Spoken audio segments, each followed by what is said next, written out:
Hello listeners and fellow Game Pass fans, get yourself set and ready for your favourite unofficial Game Pass podcast, Game Pass News. So I'll hand you over to Nick and Sean and get the show started.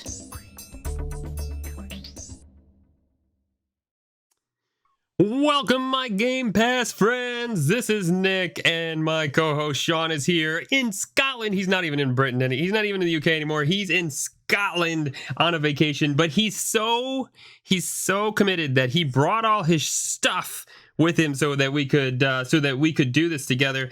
We have all kinds of information or topics to talk about, from Gamescom hosts to acquisitions to, I don't know. Let's just put in the 8-track tape and make it happen.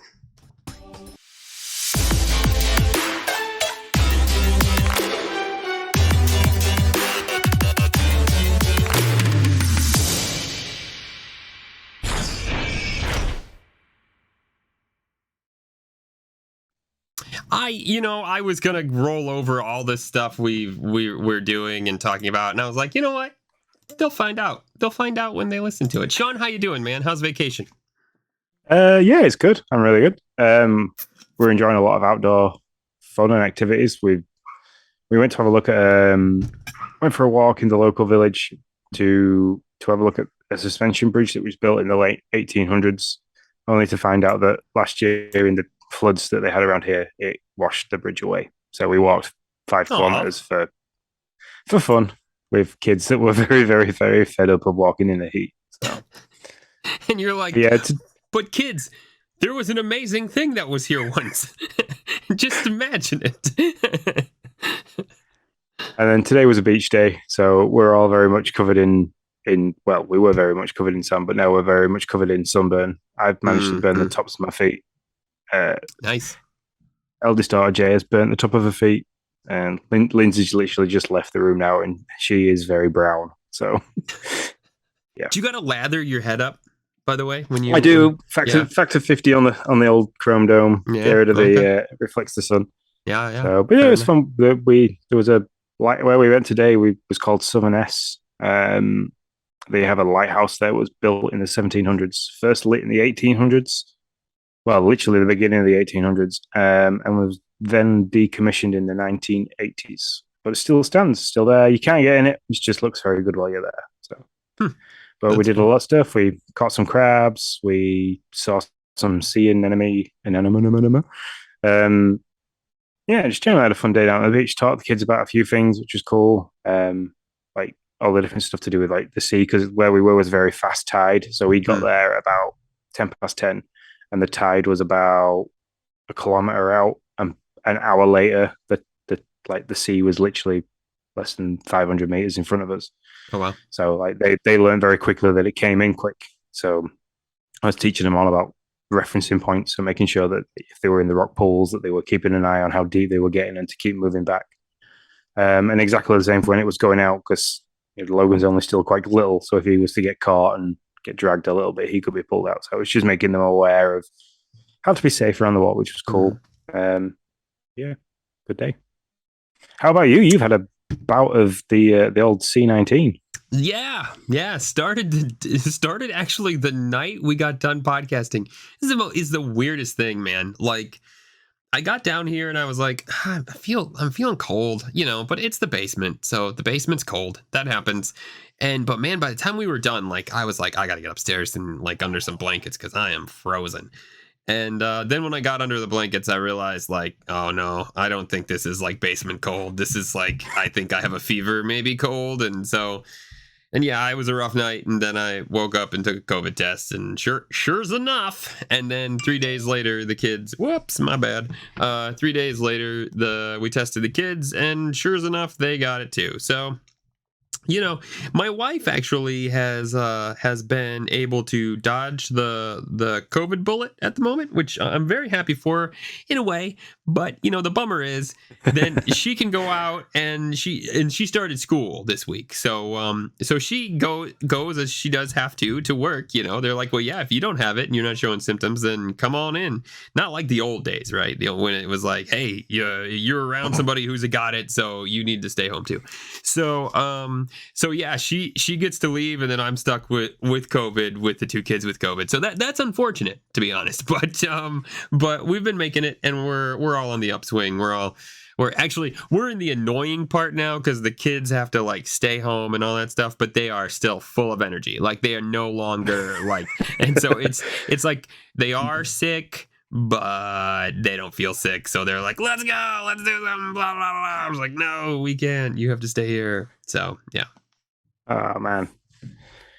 Well, at least everybody got through it okay, and there was no great urgencies with everything, because that's always the big worry, especially with kids that we're too young to maybe be vaccinated or anything like that. That there's always that worry in the back of the mind that how bad are they going to get it? So. Yeah, and this is the first time that we knew they had it. So there was one other time where we got it and we thought they probably had COVID, but we all had a quarantine for so long it didn't matter. So we were just like, well, we'll just quarantine like they have it, and who cares? And so we don't really know if they had it or not, though. But this was the first time we knew they did, and so yeah, I was a little concerned. I was like, okay, hopefully all go well, and it did. My daughter probably got it the worst out of all of us. She was really warm, but couldn't, like, she was warm everywhere, like from her feet to her belly to everywhere. It wasn't just like a head thing. And when I tried to get like a temperature from her, she didn't have much of one, but like she was so cold, she would like literally go and lay on the linoleum. She'd like lift her shirt up and just like lay. She's 5, by the way.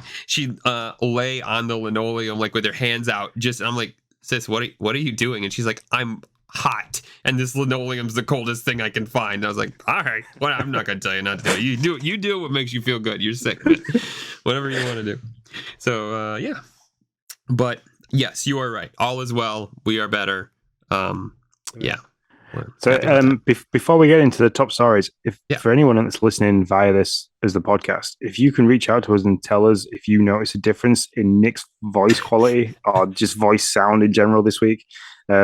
He literally, before we started recording, he had an alert from his Alexa saying that, hey, your package is here, and he's bought himself a nice little fancy stand for his mic, and I could not believe the difference it made. So yeah, I'm really excited. So so for those of you who don't know, for some odd reason, my mic sits like 3 or 4 feet, well, probably like 3 feet to the left of me normally, and I just kind of like point it at me, and I don't really talk at it. I just kind of talk and it picks it up. But now it sits literally like 8 inches in front of me, and it's pointing right at me. So yeah, I was hoping it would make a difference. Unlike me and my avatar, here the mic tends to be generally in front of me, because I either have to talk quietly because other people in the house are sleeping, or I just have a very deep, low voice, so it's hard to pick up. Yeah. But it's cool. It doesn't affect my avatar because it's like right here. So, for those of you, it's like right under the video camera picture for those of you who are just listening in audio. But it's going to be a little different. Like next week, you'll hear me. The mic will be in the same spot, but also I am very nasally right now. So if you like this, I'm sorry, I can't keep it. Like I don't know how to. So if you're like, wow, he sounds great, next week you might be like, oh, he just sounds like Nick again. Well, that sucks. So maybe the COVID nasal is really works for me too. So I don't know. I'll have to figure out which one it is. If it's the stand or the nasally voice. Yeah, so we got a button for that. Hey, well, let's jump into top stories.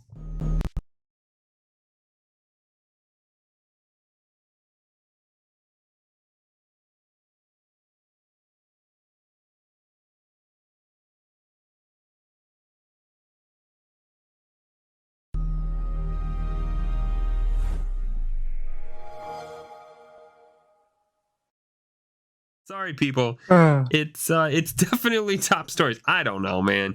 They updated the Stream Deck, and I can't figure out how to make everything work. It was so easy the first time. Why did you update it? Why, Elgato? Why? Anyways, yeah, it's one of those big case of if it ain't broke, don't fix it. Yeah, I don't know. Apparently, they thought something was broke. Somebody thought something was broken. I didn't. I disagree. Xbox is going to host a Gamescom live stream on August 25th. We're thinking we might actually host this on Twitch, not actually live react to it, but it'll be on our channel. If that's where you want to watch it, we appreciate it. So what? If it wasn't for the fact that it was going to be 6 to 8 hours long, we would probably do a live react with it. Yeah. But for reading through what's going to be there isn't going to be any great surprises. You're going to see a couple of things like High on Life and Oh gosh, can't wait. else? Give me some of that. Yeah, we're going to see some High on Life. We're going to see, what was the other one, the big game that I can't remember. A Plague Tale Requiem's going to be there. I don't know if that's a big one to you. It's a big one to me. Yeah, there's going to be a lot of Nick backing me up with things that I forget because I daren't open another link because I am only using mobile internet. So yeah, yeah. Well, that's fine. I have it right here, and it takes me a while. Pentiment is that weird looking game that might be fun. It was that 2D version of that game. Yep. Yeah, yeah, there's nothing here that like shocks me. Do you think there's something, because they didn't say this is all that was going to be here. They were just like, hey, here's a taste of what to expect.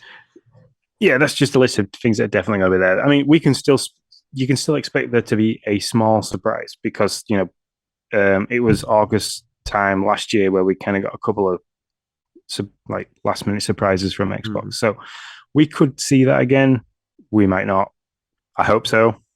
Because between now and October there isn't a great deal of excitement for me anyway. I know you've been excited about a couple of things at least one game that's dropped in the last week that took your attention. So, but for me, I'm kind of start twiddling my thumbs now for the back end of the year and the beginning of next year.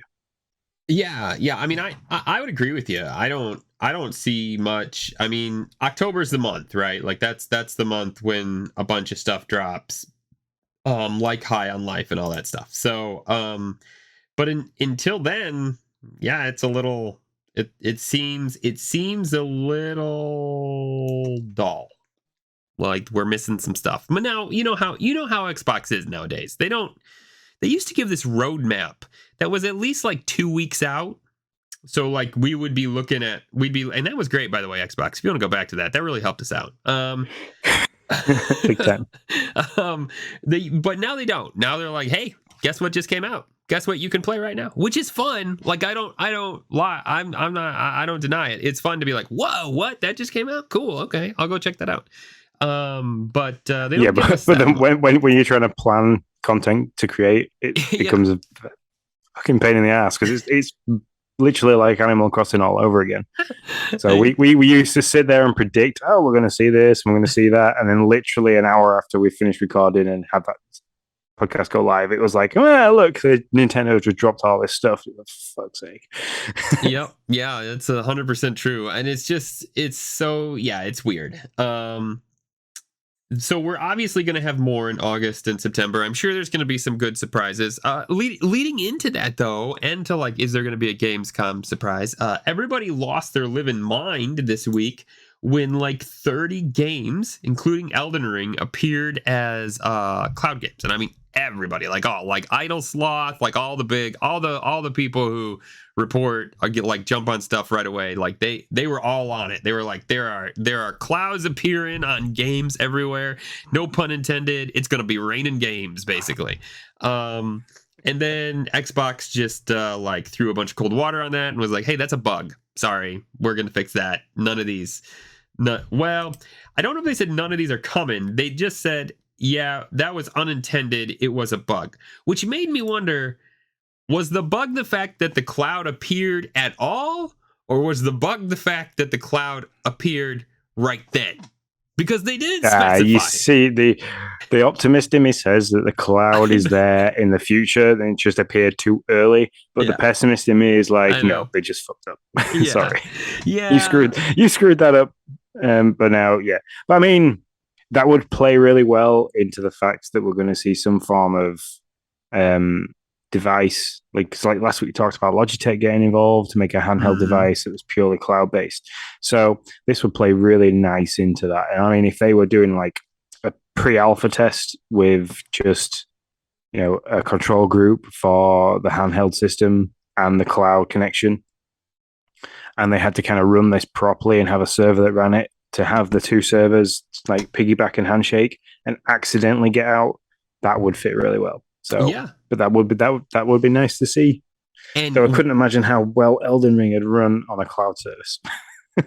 I don't know. I mean, any different than anything else, right? I mean, it's just, I don't know. Now, one thing I did think was, if you are going to drop this little Roku box disc puck, that's what it's being called. What the puck? Why can't I remember any of this stuff? That's already a podcast title. Sorry, we can't use it again. If you were gonna drop something like that, what better game than what many people call game of the year to unveil with that, right? To be like, hey, the puck is dropped, and you can play Elden Ring on it right now. So go out and do it. We've dropped the puck. Now you can sit there and say, what the puck, while you get absolutely owned by a puck load of puckers.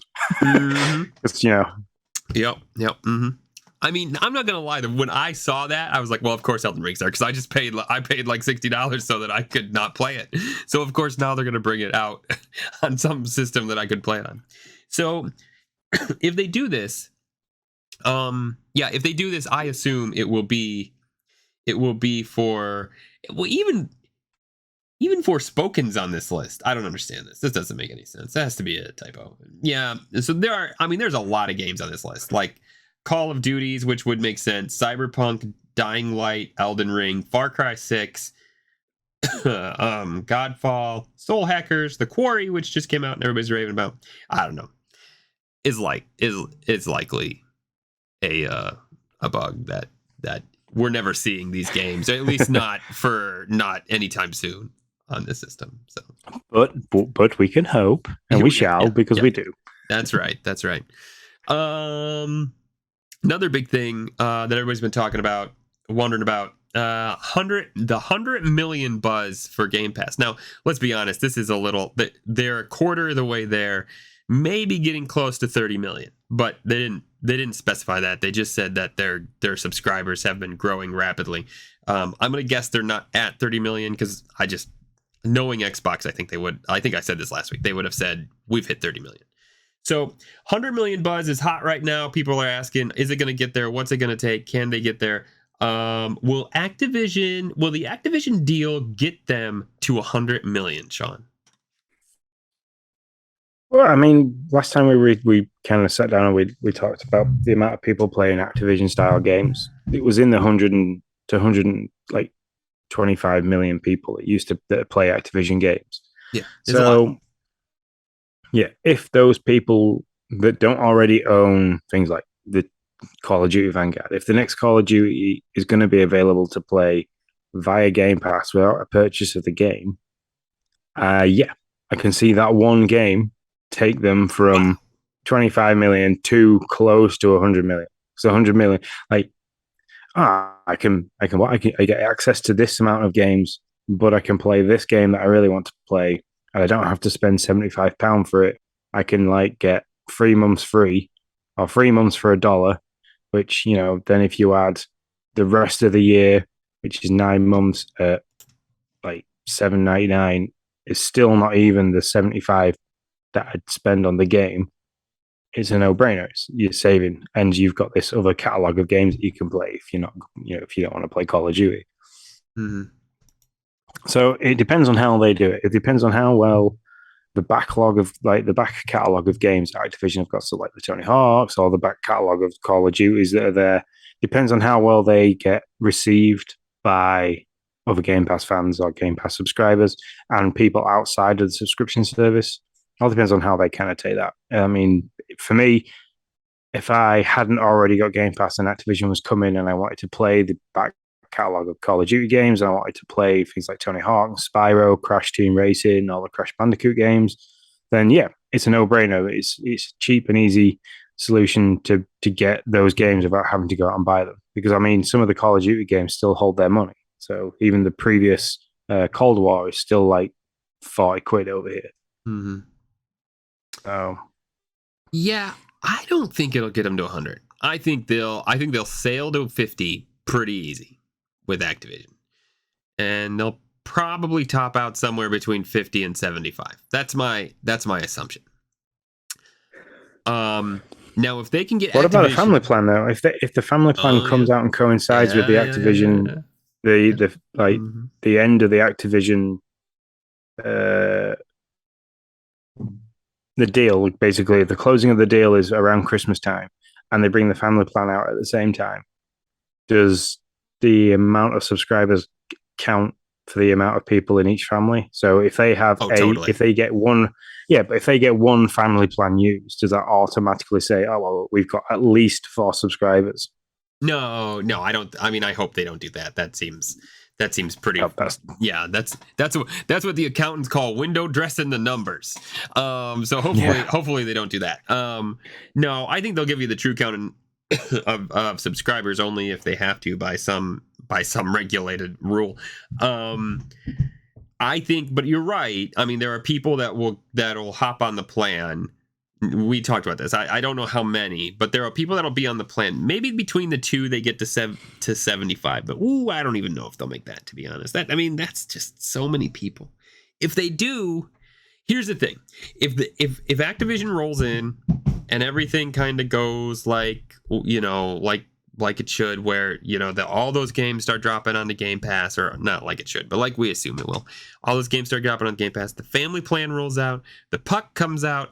And here's the last one. They can start to get a timeline for first-party games, which should not be that hard after you have 20-something studios and now Activision. Like at this point, it should not be difficult to fill a year with at least a handful of first-party games. Like, it just shouldn't. If they can get that rolling, that could get them to 100. I really believe it. Yeah, and that would be. But that still, would be a pretty big number. Even for us to be reporting that they've hit 50 million people is a huge feat, considering that it's gone from like 10 to 25 in the space of 18 months. Mm-hmm. Thereabouts. Yep. Yeah, and when did we see a huge increase? We saw a huge increase when first party titles rolled out, when Forza came out and Halo came out, and then it was like all of a sudden you started to feel the roll and people were talking about it and there was the buzz, and Xbox had hit this this peak that people were super excited for, and then we rolled into 2022, which is like the drought of first party games. As Dust Falls, holding us strong. There you go. That's the one. That's the guy. So yeah. Next on our list, news bulletins. Hold on just a second. We have a question from the children of Nick sign. And so first on the list of the news bulletins is Immortality scores a 10 in this month's Edge. I can't remember what Immortality was as a game.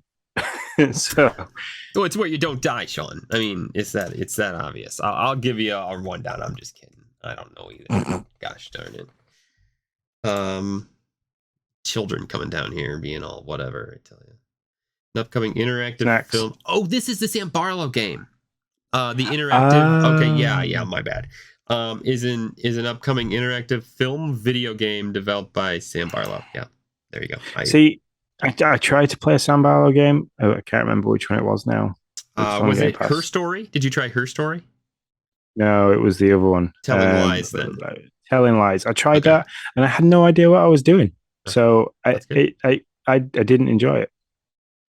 So hopefully, Immortality has a little bit more information as to how to play the game and what you're supposed to do than Telling Lies. Makes me want to try one of these, just because. By the way, Ninja Lunchbox just hopped in. The winner of all things Game Pass news. Congratulations, man. He thinks that GoldenEye 007 remaster will either be announced at Gamescom or day one. That would be pretty cool. Ooh. And that would be just the kind of game that I could. That makes a lot of sense to me. That's what you'll see. All the old Nintendo fans that kind of have access to an Xbox console, or if they make it cloud or PC. Yeah. Mm-hmm. Yeah, that would be I could definitely see that happen. Scorn, onto the next news bulletin. Scorn's revealed as a 6 to 8 hour game ahead of its October 21st launch. That's the creepy, scary, creepier one. I mean, if he's going to try and rival Quake and Doom, 6 to 8 hours is not going to be enough to warrant people if you can get it on Game Pass day one to actually go and buy the game. I think. I mean, the images that we saw in the showcase and stuff like that, it seemed very foggy. Didn't have much, know, foreground kind of stuff loading up. And I don't know if that was just because they hadn't finished it at that point, or if that's how the game's going to play. And if that's how the game's going to play, it's going to be a big turn off for me. But yeah, we shall see about that one. Yeah, it does seem so developed by Ebb Software, published by Kepler Interactive. Yeah, I mean, it's not a game for me, so I don't know I don't even know why I'm trying to talk. But anyways, it's 6 to 8 hours. I'm not gonna play it whether it's 1 or 6 or 60. It doesn't matter where it falls under there. Ninja Lunchbox is excited for it. And he's been chatting with the guys over there. I'm keen to give it a go, and I'm kind of hoping that we can apply for potentially getting a preview code or some form of being able to do something prior to the release just to give it a go. But I had worries at the showcase about how the game looked. The way the character move was good. The details in the game looked okay for what you could see, but it just looked like all I have in the back of my mind is just this grey fog that was always looked to be 6 foot in front of you all the time. So, well, that's how you make it scary. You put fog there, and then you make creepy things jump out at you and kill you, and then you get 3 bullets, and that's it. And then you just have to shoot right and hope you don't die. That's how horror games work. I don't know.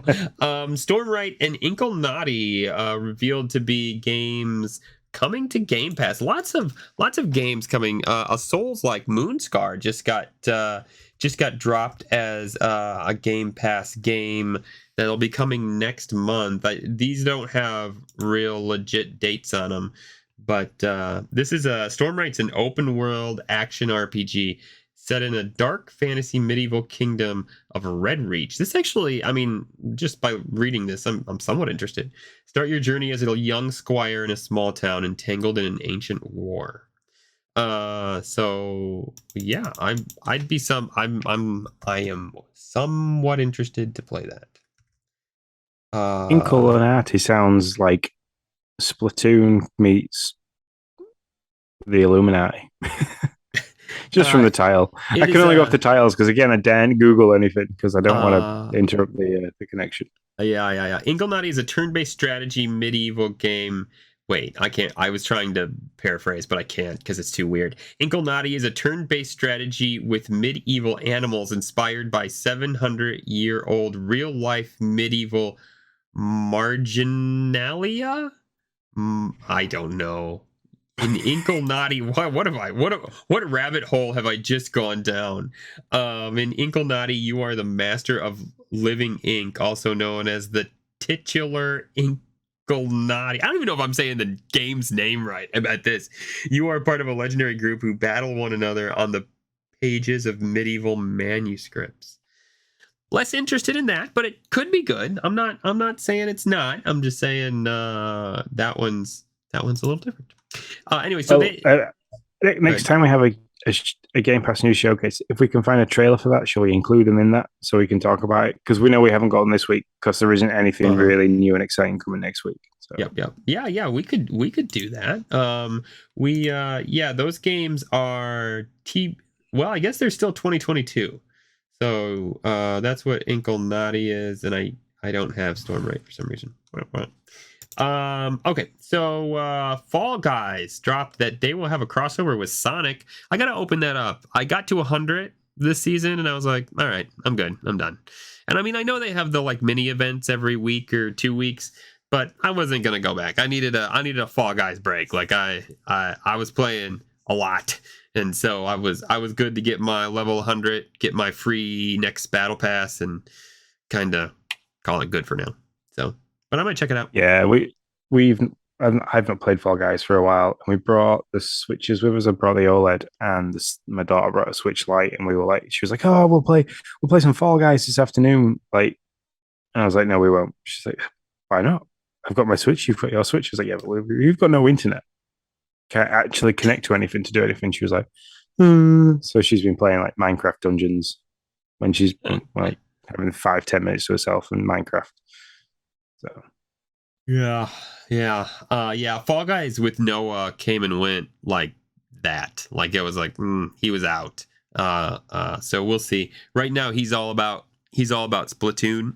He's been playing that a lot. Super excited about Splatoon 3. He is. So we'll see. We'll see if he sticks with that any longer. Yeah,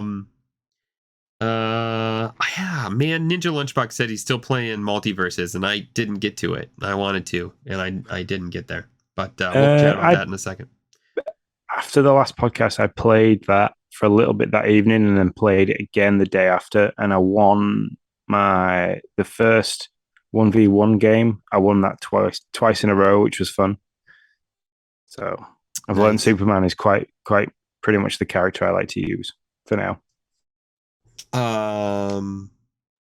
So those are our news bulletins. We do have some acquisition watch. Analysts predict Activision Blizzard deal could be finalized this year. You want to talk about being ahead of schedule on like a huge piece of a huge contract. I mean, it was June of last year, right? Wasn't that what they were predicting? June of next year, yes. Yeah, I don't know how time works. Anyways, but that all right, Link. It was June of next year. Yes. So it's a shame that they can't do the same kind of time schedules for the games, but it's nice that they're going to get this done early. They'll want to get this done before Christmas because they'll want that Christmas boom with the back catalog of games from Activision. That would be pretty amazing. Whatever else Activision are allowing them to have access to when it comes to like their window of game releases in November. That's why all the games got delayed. Like Phil was just like, listen, I don't care what you do. I don't care if you're a janitor, if you're a developer. I don't care. You're going to go over there and work on this acquisition. That's what it was. Everybody's just like, they're just like bugging the law department, being like, what do we legal? They're bugging legal, being like, what do we need to do? Phil told us to help you. We're not supposed to work on our games anymore. They're like, boom, get it done. Also, they are working their way through numerous countries trying to get this acquisition passed, and they are currently in Brazil. I don't know if Phil's just like flying from country to country. I don't know how that works. So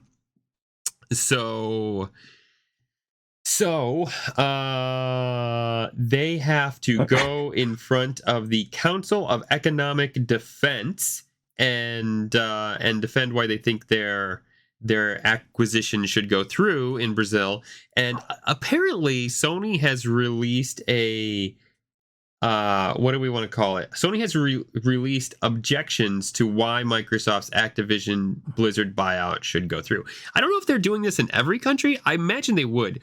The reason Brazil is important, just for and I had no idea until I read up on this, just so everybody knows.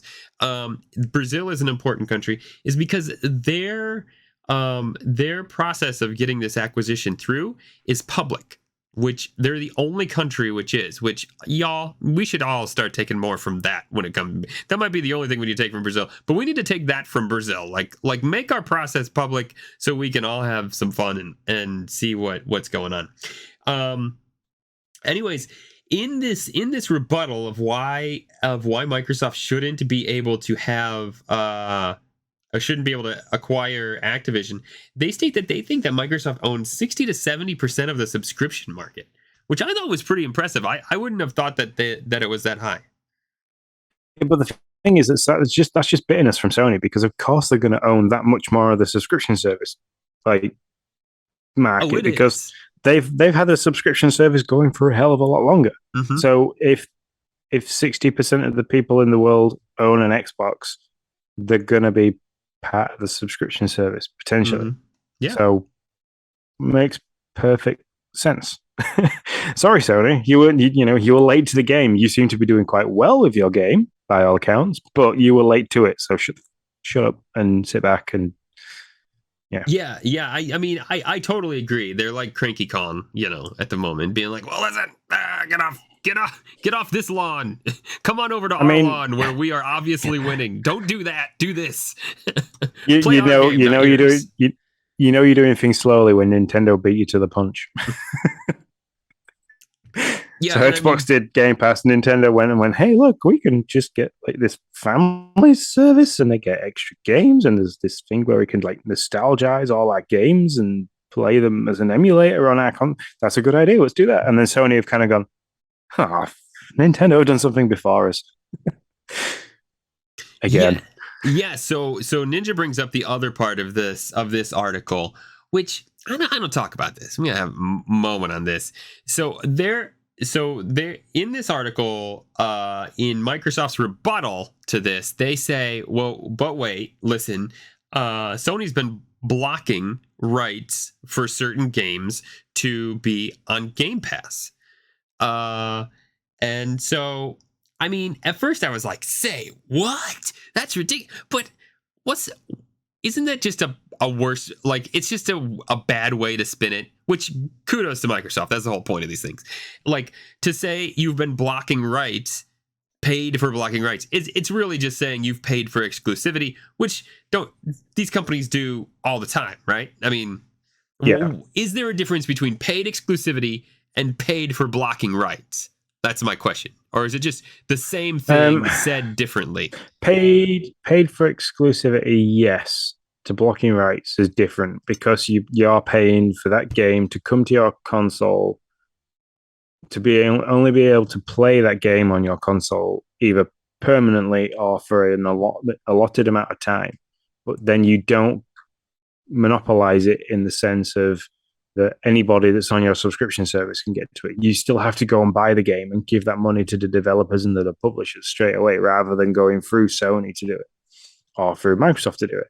So when they say blocking rights, if Microsoft have a game on their Game Pass subscription and they say, you're only on our subscription, you're not allowed to be on their subscription, that to me is different to exclusivity, because if you then want to be able to play that game without purchasing it, you have to go through Xbox and their subscription service. It's not a case of that you actually have to go and pay for the game and buy it outright. If you were a Sony user and there was blocking rights towards Xbox, you could go and buy the game and play it on the Sony console. So that's how I feel it's different for me. Yeah. It might not sound different to somebody else that's listening, but it's a case of like, if I wanted to go and play the new Spider-Man game, I have to go and buy a Sony PlayStation and then the game to play it. Where, some of the stuff like on the streaming services is a case of, if everything was on every service, doesn't matter which console you've got, you could have whatever game is there available. But if they turn around and say, well, we only want this on our console, you can't have that on yours, it kind of forces the hands a little bit more, I think. But I'm not sure. The more I think about it and the more I talk myself into a hole, I am not sure. Yeah, I mean, okay, so here's the I'll read the quick paragraph here. Microsoft says Sony's concerns are incoherent. All right, well, there you go.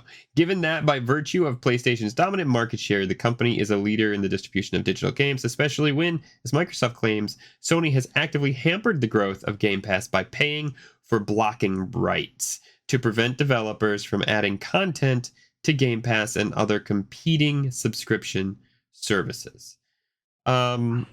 Yeah, I mean, I just feel like paying. I feel like paying for blocking rights is just paying for exclusivity, and so I mean, that's part of the gig. That's what happens in these things. Somebody lays down a chunk of change, and then it's not on the other system anymore. So, yeah. I think that's kind of a no-go argument for me. But I mean, this is really interesting to see some of these. We talked last time about how Microsoft was downplaying how big Call of Duty was, only really so that they could get through one of these acquisition processes. And they're doing it, man. They're doing it like it's great to see. I mean, if anybody's got to go through this process, Microsoft's a great one, right? Because they've been through the ringer when it comes to these acquisitions and monopoly processes and all of that. So I think it's great. And it's fun to watch. It's fun to just like when you get a tidbit like this, you're like, ooh, more stuff. Great. Let's see what's on it. So yeah. Anything else on that, man? No. It'd just be interesting to see as it gets closer to closing what other things start kind of surfacing. Mm-hmm. Yeah, it's I'm interested to see when. So like Microsoft Xbox is all pretty mum, right, on this whole process, on the whole process. I don't know if mum's the right word. They're mum on how they're going to how they're going, how Xbox players are going to benefit from it. Really, Yeah. they're not talking about like boom, like Call of Duty's coming, this is coming, that's coming, like, and I think they realize that they have to just shut up and get through the process. But I'm interested, like, at what point will Microsoft start being like, well, guess what's coming your way? Like that's when I'm interested. When you start seeing them tweet about like Activision or any of that stuff, Yeah. then you'll know that they're like, they know it's in the bag. We're good. We got it. Yeah. And they can start sharing some of the other stuff. I get a feeling that when they know it's going to close, they will just start going and throwing lots of stuff out into social media. There'll be stuff everywhere. It'll like that everywhere you turn in the gaming world, you will see Microsoft Activision game, that content stuck together somewhere. Yep. So. Yeah, 100%. Ninja Lunchbox says, meanwhile, Nintendo is off in left field doing Nintendo things. Hey, that's true. And they do them good, I mean, listen, you throw the shade, but man, they do them good. Like, they just, if anybody's putting out content, putting out software right now, it's Nintendo. Like, congratulations to them. And they do acquire stuff. It's small. It doesn't make the headlines. Nobody really cares about the companies, but they do. Like they work with the company for years, and then they're like, yeah, we like them. And then they just kind of like scoop them in, and usually, and usually they're not like flashy companies like Activision or Bungie or Bethesda or anything like that. Usually they're just companies that help with doing parts of the games that they make, and they do it well, and so they just bring them in. So yeah. Always makes me laugh when we sit here and talk about it, because we always talk about Sony versus Microsoft, and a lot of times, and I hear this on other podcasts as well, they tend to leave Nintendo out because Nintendo always seems to be that company that don't seem to be making great moves and shakes, but then all of a sudden it kind of rolls up and they kind of drop stuff like the Switch or a couple of big AAA games that they've got lined up, and it's like everybody goes, what? What were you doing? How have you done this? So I mean, really, Phil needs to go over there and be like, listen, I have a lot of studios and I can't make any games happen. So can you tell me how I make games?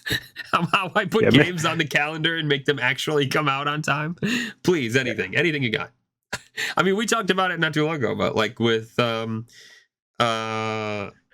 coming out, wasn't it Yeah, it was Xenoblade. They just kind of were like, hey, we're going to bring that out 3 months early, And I mean, like, we just can't forget anything. They're like, yeah, this is going to get pushed by a month, but I think it was Splatoon. Splatoon got pushed, I believe. Yeah, it was supposed to be a July game. And it's like, yeah, we're going to push Splatoon, but don't worry, we're just bringing Xenoblade up. Like, there's no big deal. Don't worry about it. And it's like Microsoft's like, we have As Dusk Falls. We're only halfway through. We got one game, and it's just, I don't know. It's just Nintendo's been doing it enough where they just like, they know how to keep them rolling even through the tough times. So that's Acquisition Watch, people. We are on to, let's see if it works, the Xbox Spotlight.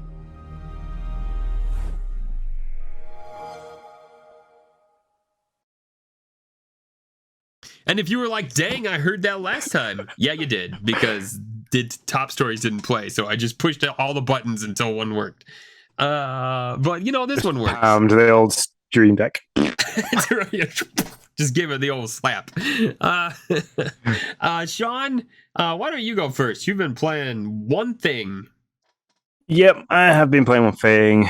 After the last podcast, we kind of went straight into, it was Friday, so Saturday morning went straight into kind of getting everything ready for the holiday. Sunday was packing all day, and then Monday was the drive up to Scotland, which took a hell of a lot longer than expected to due to an accident, but the worst. Not on my part. Yeah. That's a good point. So, as I mentioned earlier, I brought the OLED Switch with me. The Dads After Dark have got the new monthly mayhem for Mario Kart going because Mario Kart's new deluxe tracks have dropped. And this week's is Mushroom Gorge, which, if anybody ever played Mushroom Gorge on Mario Kart Wii, you will know the infamous like jump at the end of each lap that you have to do, which if you don't get it right, you can either slide off into the grass and it kills a couple of seconds, or you drop and you have to get picked up by I can never pronounce his name, but the cloud guy as my little boy. Yeah, that's what I call him. I don't know if that's right, but that's what I call him. Which hampers you for at least 5/10, like half of a second, which doesn't seem a lot, but when you're down to like battling against Drew for 0.047 of a second, you try and take everything you've got.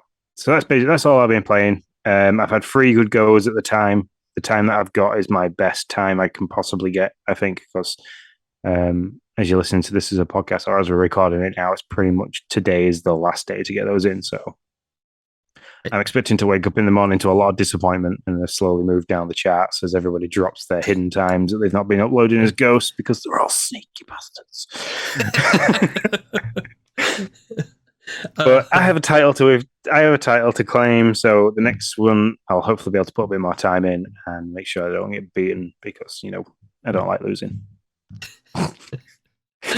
And then that's all I've been playing. Lots of outdoory stuff, lots of walking, lots of playing around in beaches and climbing around in trees. So yeah, not much time to play games. Yeah, no, that's cool, man. Doing the vacay thing. I think that's awesome. I am still slowly chipping away at Xenoblade. I feel like I'll be doing that for a long time. But I'm not gonna let it drop off my radar. I'm gonna keep plugging away in bits and pieces as I can.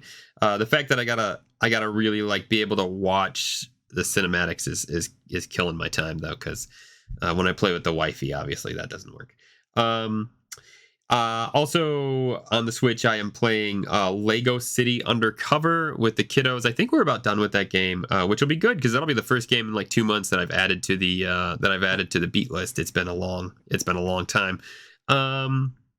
And then the last game on the Switch that I'm playing is Splatoon 2. As I said, just kind of like a real cool moment as a dad. I got to watch live the Splatoon 3 with Noah, the Splatoon 3 Direct, which was really cool. He was super excited, and so just to be able to watch that with him, and he was just always like, oh, look what they're doing here, look what they're doing that, or oh, that's so cool.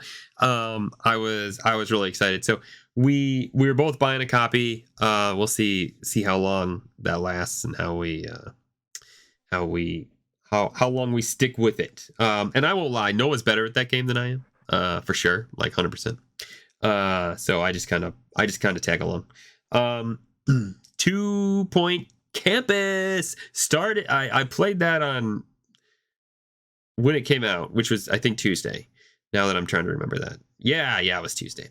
And I played that game. That game is a time suck. Like, and I mean, I don't mean that in a bad way. I just mean like you get really like sucked into like how your campus is doing, what's going on. Sorry, to back up, 2 Point Campus just dropped on Game Pass on Tuesday. And it is a management sim of like a higher education campus. Okay, and so you immediately get thrown into this first like really easy campus.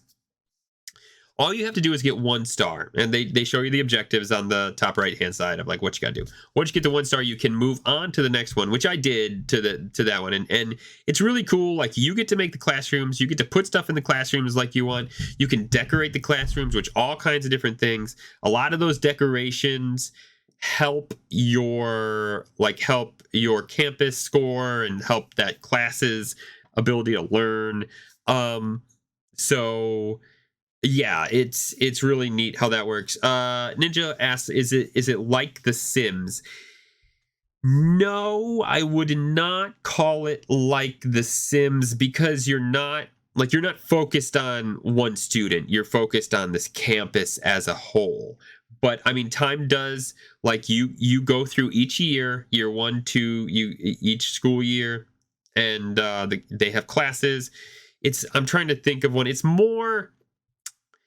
loosely like roller coaster, like a roller coaster tycoon or a zoo tycoon, something like that. Except obviously it's all about colleges, and you want to, you got to have bathrooms, and you got to have like dormitories for them, places for them to eat, places for them to throw stuff away. You got to hire teachers and janitors and assistants and librarians, and you got to pay attention to how much money you're bringing in, because all this stuff costs money. And so you're paying attention to all that while you want to hit these goals of, like, you know, how many people are you, how well are they doing in their classes?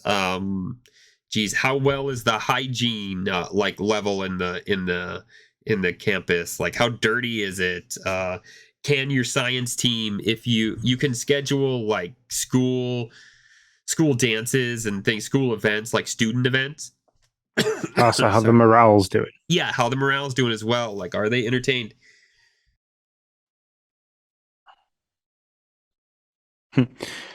Yeah. For me, I think I can only reference like 2 Point Campus to things like you said, Roller Coaster Tycoon, Theme Hospital, Theme Park, and 2 Point Hospital, because this franchise did the hospital side of things as well. So yeah, and sorry, I had a cough moment. I had a COVID moment. My bad. Still working through that. And so, yeah, I really enjoyed it. I moved on to the second campus right away. The second campus, I've made the 1-star, and I'm working on the 2-star. But man, like, I started at 10 and I was just tooling away, and all of a sudden I looked down and it was like 1 a.m, and I was like, really? Like, I don't know what happened to all those hours that I just lost. So yeah, but it's a lot of fun. I'm really enjoying it. I also played Turbo Golf. Forgot to add that to this list. I played that after we got done podcasting last Thursday.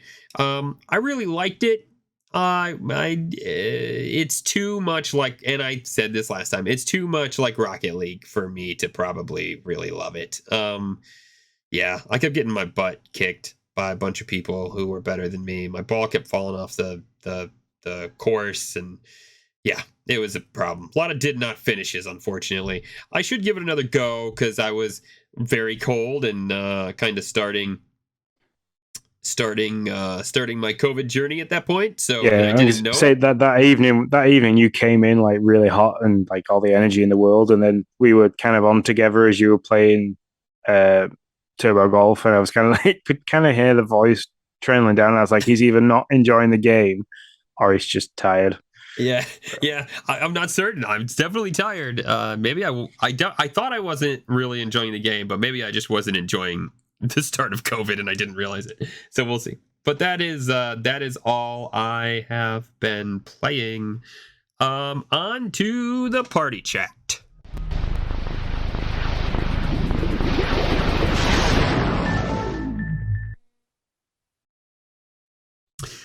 We have questions, and we want to thank you guys for giving them to us. We love it when the community gives us questions. Post us on Discord and on Twitter when I remember to hit the send button. So I'm sorry, that didn't happen. I loaded up Twitter right before the podcast, and realized that I had wrote out like this, like, hey, we're going live, give us questions, we love them, blah blah blah, and I never hit send. So there you go. So sorry about that. First question though, from Zablanc from Dad's After Dark. What is your favorite series that you got turned onto via trying some random Game Pass game? Sean, you go first. Oh dear. I don't know. It probably, I don't know what kind of genre or series that you want to say it is, but Lonely Mountain Downhill. That was probably like just, I thought, I'll give it a go because I like mountain bike games, and then got really into that. They haven't done much of a series, but then what I have found since then is there's a couple of mobile games very similar to those, and like I've chewed through them really quickly. So Pedal Up being one of the mobile games, which I've absolutely loved. Nice. For me, the series would be Slime Rancher. And that's really thanks to the Xbox community as well. They debuted Slime Rancher 2. Oh man, when was that? That was last E3, wasn't it? Like 2022. Yeah, that was E3. Yeah. Okay. Yeah, and I was like, oh, okay, whatever. And then we got done with the stream, and all of a sudden it was like, Slime Rancher 2, yeah, can't wait, super excited. And I'm like, okay, well, I feel like I need to try it because everybody thinks it's really cool. So I jumped on Game Pass and tried it, and sure enough, got hooked. Like I played that game for a good long time. And so yeah, I'm really excited for Slime Rancher 2 whenever it comes out this year, because it's still slated to come out this year, I believe. So hopefully it does. And action RPGs, don't forget that because thanks to Game Pass and trying. That's true. That's true. Yeah, that's a real good point. Yeah, I have found out that I don't hate all RPGs because all RPGs are not turn-based. I just don't like turn-based RPGs. Yeah, release is still Q3 2022 for Slime Rancher 2. So there you go. Monami Park, the developer and publisher of that, by the way. Anything else on that one? No. I mean, I know that I like Metroid style games. I know that I like first person shooter horror games. I know that I like survival kind of games. So, and they're a lot of what's on Game Pass. So yeah. Mm-hmm. Yeah. And by the way, I might be adding the 2 Point series to that list as well, but not just yet. I'm not there enough at the moment that I want to say that's a for sure thing. Say I liked 2 Point. I liked 2 Point Hospital, so I do want to give the campus thing a go because I think there might be a bit more humor with the 2 Point campus. Oh, there might is. work a bit more humor in. Oh, there is for sure. Like so. It has very nice, like piano-y, floaty kind of music throughout the whole thing. Kind of keeps you going. It flips enough tracks that you don't feel like you're listening to the stuff too much. But then there's like this, kind of like this announcement lady that comes on randomly throughout your time and says certain things. Some of them are important, like, hey, your science lab's on fire. You might want to look at that. Others of them are more like, thanks for coming so that we could give you a future of hope and mounted debt. Like there's just a bunch of that, like just funny commentary like that. So yeah, that make you chuckle. By the way, if you are interested in looking at that, I wasn't feeling the best, but I was playing. So I did a 1 hour, kind of like first look at it. There is no voiceover. It's just the game. You can see it on our YouTube channel. It's just me playing the game is all it is. You don't even see me. It's just the game and the game audio. That's it. Second question from John, Hambone John. This one's Hambone Johnny. First off, he wants to, by the way, Hambone Johnny and Ninja Lunchbox tied for the top achievement score of 720. That was the top entry we had, 720 out of 1,000. And so he says, first off, shout out to our boy Ninja Lunchbox for taking home the bacon in last month's Achievement Hunters. Congrats, dude. So yeah, shout out to him. And then he also had a question. 2 Point Campus looks like a ton of fun. If you were in charge, what's your best idea for the next game in the 2 Point series? Can we talk about some of the things that were said in the party chat section of Discord, or sure are we trying to keep? Yeah, John's always there. The Dads After Dad, Dads After Dad kind of jumped on it straight away and went 2 Point brothel. Could you imagine? Which, hey, you've got to look after hygiene. You've got to hire people. You've got to fire people. You've got to have rooms. Janitors definitely need janitors. You need a janitor and supplies. Yeah. So I can see how that works. Mm-hmm, yeah. You got to hire those girls too. I mean, man. Yeah. Got to make sure you're checking for their IDs. I wouldn't want them to do a theme park because I think theme park style simulators have been done to absolute death. Yeah, the roller coaster kind of got that wrapped up.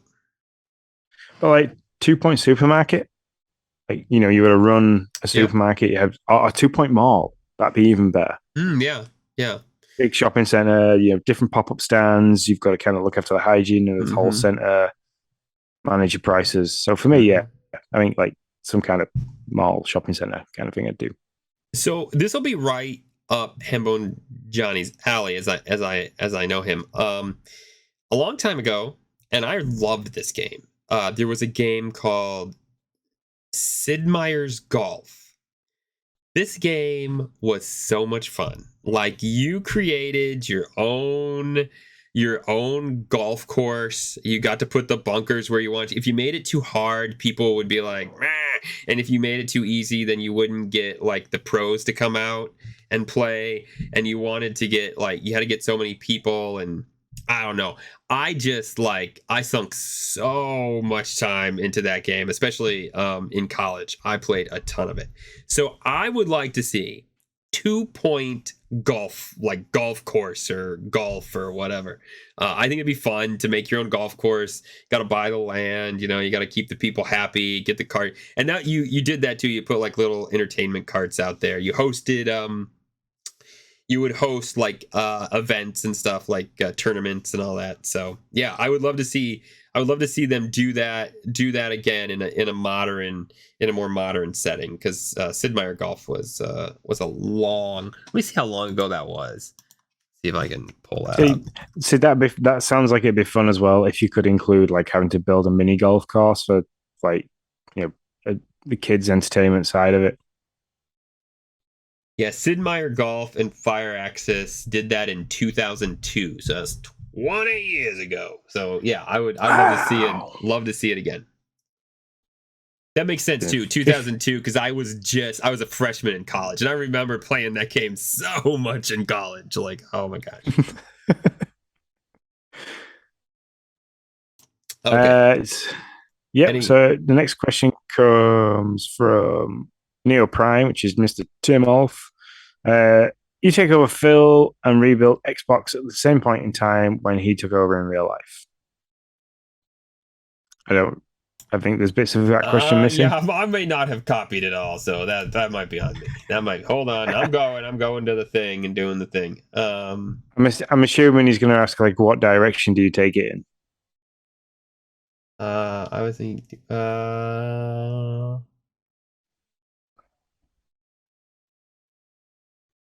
Oh, that wasn't so much of a question as it was an answer to that. It was an answer to the 2-point question. 2-point Xbox. You take over as Phil and rebuild Xbox. Okay, Sorry, my bad. That makes sense. I was just copying stuff. I was copying stuff. I was like, I got to get the questions over there. My bad. So, is that all the questions? That is our last question. Thank you very much, guys. Yeah. So we don't have a GPN showcase today. So I think that is our show, sir. Excellent. Thank you very much, people, for visiting. Mr. Ninja Lunchbox, thank you very much for being in the chat. I don't know if there's anybody else present in there, because I haven't got the chat up for today. I didn't want to overload my mobile internet. And I'm still pressing buttons now. Okay, it stopped. So yeah, thanks very much, guys. I've forgotten how the outro goes. This is what happens when we change things every now and then. Forgotten. If you want to join in on the Discord, head over to patreon.com/Nintendo. You can subscribe there for as little as $1 a month. If you want to find us on any social media platform, that's YouTube, Twitch, and Twitter, head over to those at Game Pass News, and you'll find us there. If you want any sweet merchandise with our logo on, our faces, head over to redbubble.com, look for the shop for Game Pass News, and buy some things there. We've got some awesome, like, all our current logos are on there, and I believe that our past logos are still hiding around somewhere, which is nice if you want some nostalgia from us and how we first started. And if you are listening to this via podcast, please, as part of the co-op campaign, give us some reviews, give us some feedback. We like to read them, and hopefully if we start getting some more, we'll read them live in our show. Thanks very much, guys, for listening, and until next time, we shall see you later. See you later, guys.